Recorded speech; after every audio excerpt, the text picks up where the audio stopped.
श्री भगवान आज एकांत में राजभवन में बैठे हैं। जिस समय गुरुदेव का आगमन हुआ और गुरु वशिष्ठ जी महाराज ने सूचना दी कि राम करहु सब संयम आजो, आज आप पूरा संयम से जीवन जिए, कल सुबह प्रातः काल अवध का सिंहासन आपको मिलेगा, आपका राज्याभिषेक होगा। क्या दिव्यता रही होगी महाराज, इसीलिए तो आज लाखों वर्षों के बाद भी हम राम जी को प्रणाम करते हैं, सिर झुकाते हैं। क्या दिव्यता रही होगी। एक और भरत कहते हैं ये सब राम जी का है, इसे मैं स्वीकार नहीं कर सकता, और एक और राम जी सोच रहे हैं।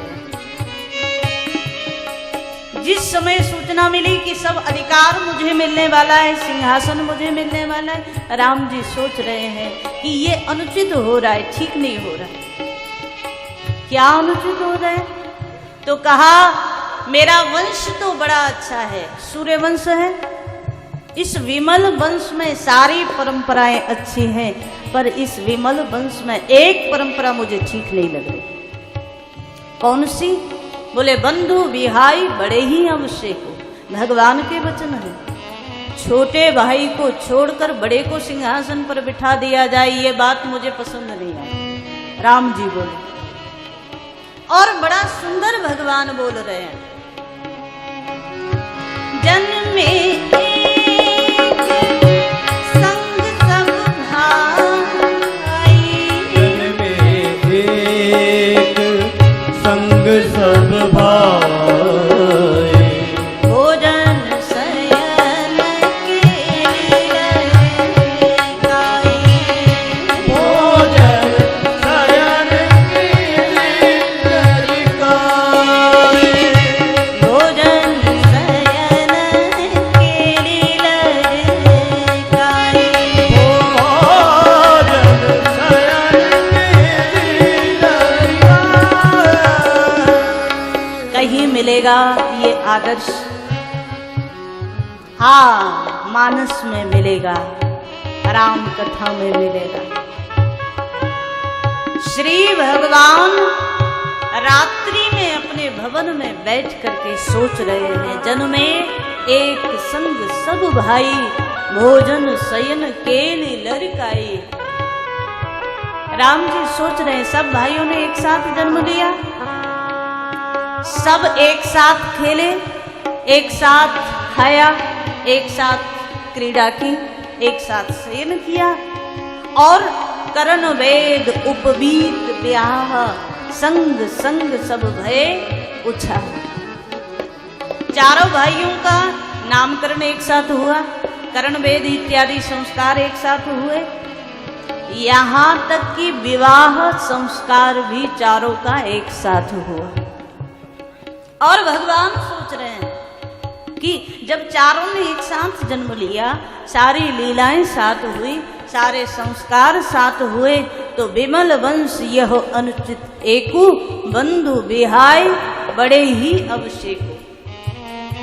छोटे भाई को छोड़ करके बड़ा राजा बन जाए, ये अनुचित है, ये ठीक नहीं है। और मानस में महाराज यही आदर्श हमें जीवन में उतारना है। हमें चाहिए क्या कथा से? यही आदर्श चाहिए, यही संस्कार चाहिए। भगवान पिता की वाणी, पिता के आदेश के सामने बोल नहीं पा रहे, पर मन में तो उद्वेग चल रहा है, कैसे कहूं पिताजी से। और एक संत तो बड़ी प्यारी बात कहते हैं, जिस समय राम जी वो सोच रहे हैं अपने मन में, बंधु विहाय बड़े ही अवशेकु, तो वहां भगवान का बड़ा प्यारा सूत्र है। राम जी को लगा, देखो कहीं ऐसा हो जाए तो आनंद आ जाए, क्या भरत को राजा बना दिया जाए। भगवान अपने भवन में बैठे सोच रहे, अपने राज तिलक की सूचना से भगवान प्रसन्न नहीं बने, आनंदित नहीं बने। मन में सोच रहे हैं, यदि भरत को राजा बना दिया जाए, छोटे भाई को राजा बना दिया जाए, तो मुझे ज्यादा आनंद मिलेगा। क्यों? मानो एक बड़ी प्यारी बात ध्यान देना, कोई राम जी से कहे महाराज ये तो परंपरा सदियों से चली आ रही है, घर का बड़ा बेटा ही राजा बनता है, ये तो कब से परंपरा चली आ रही है। जेठ स्वामी सेवक लघु, तो भगवान से कोई कहे कि ये परंपरा तो कितने समय से चली आ रही है, आप क्यों चाहते छोटे को राजा बना दिया जाए? और ये परंपरा चली क्यों, आपको पता है? उसका मूल कारण ये था कि यदि छोटे को राजा बना दिया जाएगा तो राजपद एक ऐसा पद है जिसके सामने सबको सर झुकाना पड़ेगा, तो बड़े को भी झुकना पड़ेगा। तो सबको लगा कि नहीं, इसलिए बड़े को राजा बनाया जाए कि उसके सामने तो छोटों को झुकना ही है। इसलिए परंपरा पड़ गई कि ज्येष्ठ पुत्र को राजगद्दी दी जाए, राज सिंहासन दिया जाए, ताकि बड़ों को उसके सामने झुकना ना पड़े, छोटे ही झुके। लेकिन आज श्री भगवान को लगा कि मेरे वंश में ये परंपरा ठीक नहीं है, और भगवान से कोई पूछ ले कि आप क्यों चाहते हो छोटे को राजा बना दिया जाए, भरत को राजा बनाया जाए। श्री भगवान का बड़ा सुंदर उद्देश्य पता है क्या? राम जी को लगा कि मुझे ऐसा लगता है कि बड़ा भाई जन्म से बड़ा बन गया। देखो क्या पावन चिंतन, बड़ा भाई तो पहले से ही बड़ा है ना, जन्म से ही बड़ा बन गया, तो राज गद्दी देकर बड़े को और बड़ा बना दिया जाए और छोटे को और छोटा बना दिया जाए, ये मुझे स्वीकार नहीं है। बड़ा तो पहले ही बड़ा है। हाँ, अगर छोटा राज गद्दी पर बैठ जाए, छोटा राज सिंहासन पर बैठ जाए, तो बड़ा भाई तो जन्म से बड़ा है और छोटा भाई पद से बड़ा हो जाए और दोनों बराबर हो जाएं, इसलिए छोटे को राज सिंहासन मिलना चाहिए, छोटे को पद मिलना चाहिए, भगवान बोले। और एक बड़ी प्यारी बात, जिस समय सुना राम जी ने भरत जी राजा बनेंगे, कैकेयी ने वरदान मांगा, सबसे ज्यादा प्रसन्न यदि कोई बने हैं तो भगवान बने हैं, राम जी बने हैं। माँ कैकेयी के चरणों में प्रणाम किया, माँ आप तो आज मुझे ऐसी लग रही हैं जैसे साक्षात कल्प वृक्ष ही हो। कैकेयी ने पूछा क्यों? तो भगवान ने कहा, राम जी ने कहा, माँ जैसे कल्प वृक्ष के नीचे बैठने से जो मन में इच्छा करो वही पूरी हो जाती है, वैसे ही आज मेरी माता कैकेयी मेरे लिए कल्प वृक्ष बन गई, क्योंकि ये मेरे मन में भाव था भरत राजा बने और मेरे बिना कहे मेरी इच्छा को पूर्ण कर दिया, इसलिए मुझे ऐसा लग रहा है कि आप मेरे लिए कल्प वृक्ष। और भगवान इतने प्रसन्न बने हैं महाराज, भरत प्राण प्रिय पावहि राज, भरत प्राण प्रिय पावहि राज, विधि सब विधि मोहि सन्मुख आजु,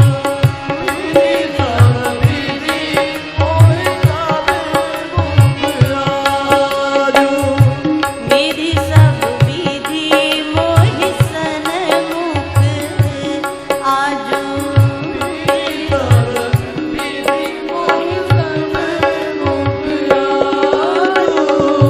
भरत प्राण प्रिय पावहि राजू। श्री भगवान प्रसन्न बने, मेरा भरत राजा बन जाए। और अगर कोई राम जी से पूछ ले, महाराज आपको क्या मिला? आप तो राज सिंहासन भी गया, परिवार का भी त्याग करना पड़ेगा, अयोध्या का भी त्याग करना पड़ेगा, आपको तो वन में जाना पड़ेगा, आपको क्या मिला भरत को राजा बना? श्री भगवान इतने प्रसन्न बने हैं और राम जी ने अपने वन गमन को कभी देश निकाले के रूप में स्वीकार नहीं किया, वरना तो कोई और होता महाराज जीवन भर रोता, मेरे भाई के कारण मुझे वनवासी बना दिया। भगवान बोले हैं मुझे तो सब कुछ मिल गया, विधि सब विधि मोहे सन्मुख आज। विधाता सब तरीके से सबके ऊपर सन्मुख नहीं होता, एक ओर से कहीं सन्मुखता हो जाए, एक ओर से अनुकूलता बन जाए तो दूसरी ओर प्रतिकूलता जरूर होती। लेकिन श्री भगवान बोले आज विधाता मुझे सब तरीके से सन्मुख। किसी ने पूछ लिया कैसे? कहा महाराज मुझे आज ऐसा लग रहा है तात वचन, यदि मैं वन के लिए गया तो कितने लाभ। मैं मेरे पिताजी की ओर देख रहा हूं। भगवान बोले, राम जी बोले, मैं जब पिताजी की ओर देखता हूं तो मुझे लगता है पिताजी के वचन की रक्षा हो जाएगी, सत्य की रक्षा हो जाएगी, इसलिए पिताजी के प्रति भी अनुकूलता हो गई। तात वचन पुनि मातु हित, माँ का हित हो जाएगा, क्योंकि जिस कैकेयी माँ ने वरदान मांगा है राम जी के वन के लिए और भरत जी के राज सिंहासन के लिए, यदि मैं वनवासी हो गया तो पिता का वचन निभ जाएगा और माँ का हित हो जाएगा, तो माँ की भी अनुकूलता होगी। तीसरी बात बड़ी प्यारी कहते हैं, भाई भरत अस राव, यदि मैं वन को चला गया तो राजा बनेंगे भरत, प्राण प्रिय पावहि राजू, भरत राजा बनेंगे। और भरत राजा बनेंगे ना तो मैं 14 वर्ष वन में रहूंगा, और तब 14 वर्ष की अवधि में सारी प्रजा को ये पता चल जाएगा, सबको ये समझ आ जाएगा कि भरत से ज्यादा बढ़िया राजा राम भी नहीं हो सकते। और भगवान की भावना को एक क्षण के लिए सोचो, चिंतन करो। राम जी तो कहते हैं कि 14 वर्ष के लिए मैं बन जाऊंगा ना, और 14 वर्ष में प्रजा भरत का राज्य देखेगी, शासन देखेगी, तो सारी प्रजा भरत के पक्ष में हो जाएगी। और तब मैं 14 वर्ष के बाद भी लौट कर आऊंगा ना, तो मैं तो चाहता हूं कि प्रजाजन कहे कि अब राम नहीं भरत ही राजा रहे, 14 वर्ष के बाद भी भरत ही सिंहासन पर रहे। किसी ने कहा आपको क्या मिला? पिता का वचन निभ गया, ठीक है, कैकेयी माँ का हित हो गया, भरत को सिंहासन मिल गया, पर आपको क्या मिला? श्री भगवान बोले हैं मानस में, मोकह दर्श तुम्हार प्रभु सब मम पुण्य प्रभाव। महात्माओं का दर्शन मुझे मिलेगा, महात्माओं का सत्संग मुझे मिलेगा, साधना करने का समय मुझे मिलेगा, और मेरे लिए सबसे ज्यादा आनंद का विषय है। एक क्षण के लिए सोच कर देखो, कहीं भी थोड़ा रंच मात्र भी स्वार्थ जीवन में आ जाता तो राम कथा नहीं महाभारत होता महाराज। महाभारत में और राम कथा में इतना ही अंतर है। महाभारत में भाई भाई संघर्षरत है, और राम कथा में भी एक शब्दों में, एक भाव में अगर हम कहें तो वहां भी भाई भाई लड़े हैं, श्री राम और भरत लड़े हैं, लेकिन एक दूसरे को देने के लिए, लेने के लिए कोई नहीं लड़ा महाराज। ये राम कथा है। एक बार सच्चा संबंध, एक बार सच्चा प्रेम हृदय में जगा करके तो देखो, दुनिया में कोई इतना बड़ा मूल्यवान लगेगा नहीं जितना आपको अपने पारिवारिक संबंध मूल्यवान लगेंगे। जितना भाई भाई का संबंध आनंद देने वाला होगा ना, उतना दुनिया में और कोई चीज आनंद देगी नहीं। श्री भरत जी का भाव तो बड़ा प्यारा है। मेरे राघव से जिसका संबंध है, उसे हर घड़ी आनंद ही आनंद है। मेरे राघव से जिसका संबंध है,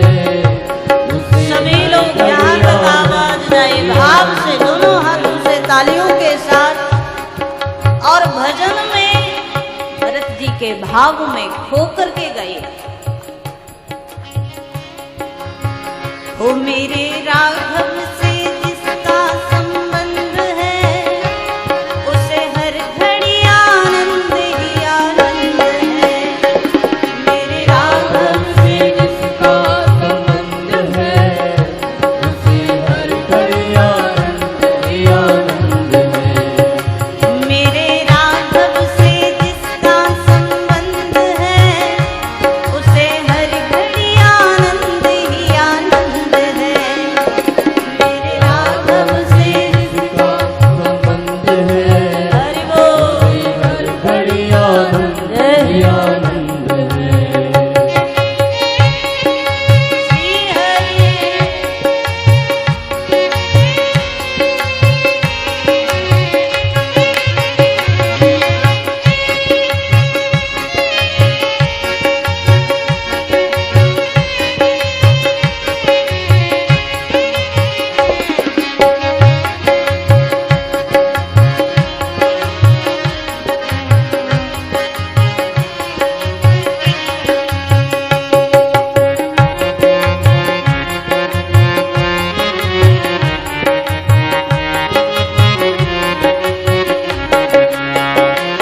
निंदा चुगली ना जिसको सुहाए, चुगली न जिसको सुहाए।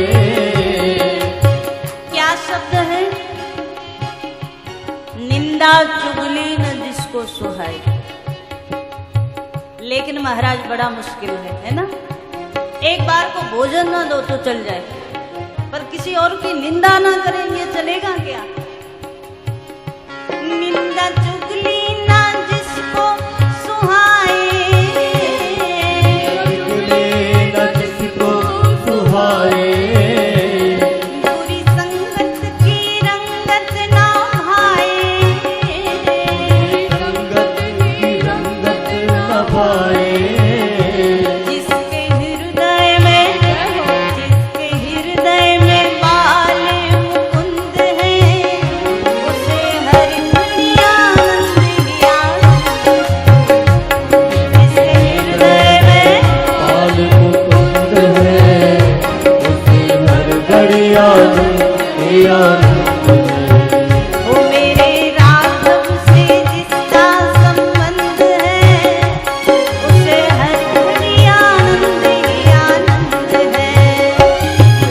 राघव से जिसका संबंध है, हरि बोल। हर घड़ी आनंद ही आनंद है। बोल राघव सरकार की।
राघव से जिसका संबंध है उसे हर घड़ी आनंद ही आनंद है। हरि बोल।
चरण में झुकाए प्रेम की ज्योति मन में जगाए, प्रेम की ज्योति मन में जगाए, प्रेम की ज्योति मन में जगाए, प्रेम की ज्योति मन में जगाए।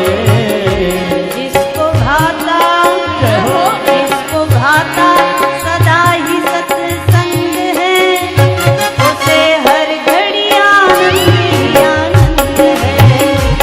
जिसको भाता सदा ही सत्संग है, हरि उसे बोल। हर घड़ी आनंद ही आनंद है। ओ मेरे राघव से ओ राम प्यारे से जिसका संबंध है, उसे हर घड़ी आनंद ही आनंद है। राम प्यारे से जिसका संबंध है उसे हर घड़ी आनंद ही आनंद है। बोल राघव सरकार की।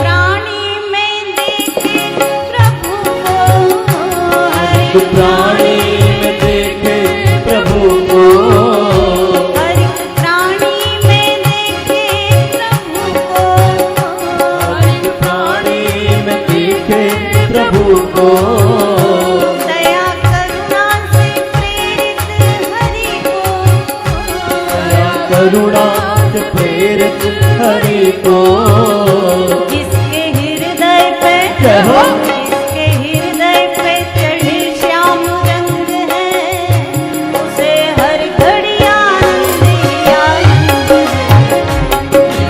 हृदय में चढ़े रंग है उसे हर घड़ी आनंद ही आनंद है। ओ मेरे राघव से जय हो। ओ राम प्यारे से ओ कारे कारे से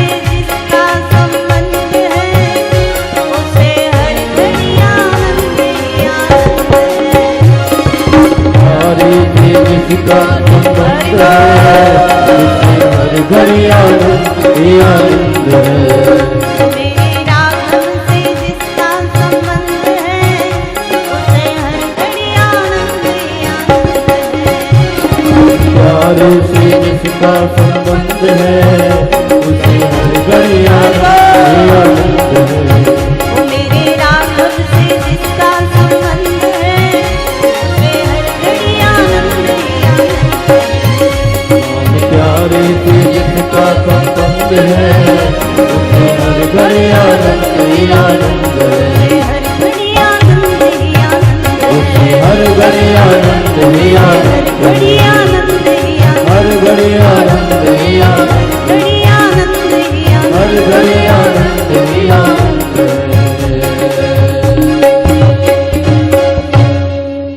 श्री भगवान से जिसका संबंध हो गया और जिसने संबंधों से स्वार्थ का त्याग कर दिया, त्याग की भावना से, समर्पण की भावना से जितने संबंध हैं उन सबको निभाओगे तो महाराज भगवत कृपा स्वतः जीवन में दिखाई देगी। मानस में श्री भरत जी महाराज ऐसे पात्र हैं जिन्होंने निस्वार्थ भाव से श्री भगवान के प्रति अपना सर्वस्व समर्पण कर दिया।